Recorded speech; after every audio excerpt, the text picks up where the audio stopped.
на сегодняшний день самое приоритетное направление руководства республики – это привлечение инвестиций, поднятие экономики республики. Нам нужны и развитие промышленности, и сельского хозяйства, и без туризма, без санаторий, без курортов Чечня не может. Мы уже готовы открыть на 300 мест санатории сырноводские. И я думаю, что это хорошее подспорье. У нас есть очень красивые горы. Вот есть места, где вот здесь снег, вот здесь осень, вот здесь лето.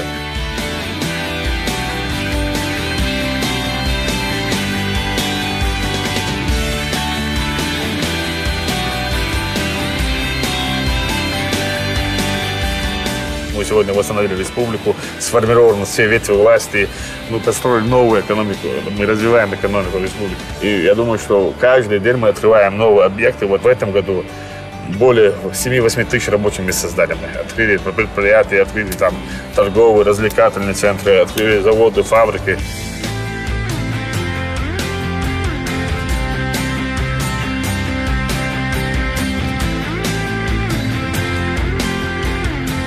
Мы строим спортивные объекты там в районах, центрах, городах. За 3-4 года мы открыли, по-моему, 10 хороших стадионов.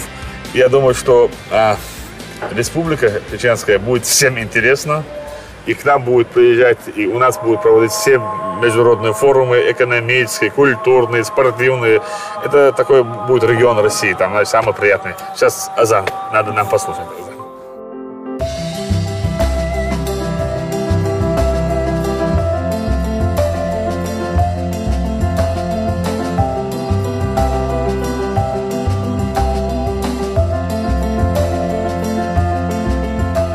Я истинно верующий мусульманин, я этим горжусь, и каждый должен гордиться и придерживаться своей вере, традиции, обычаи, культуры народов.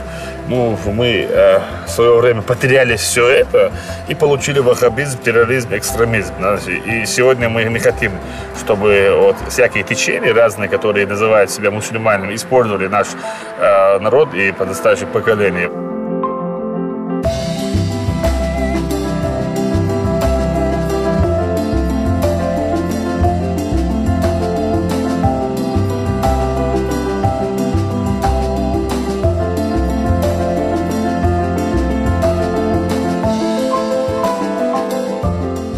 Я говорю, что я сын своего народа. И все, что там, если ты построил там здание, там, это не значит, что там должны гордиться. Я буду гордиться, если я все, что, так сказать, завещал нам наш первый президент, воплотим в жизнь. Это благополучие населения.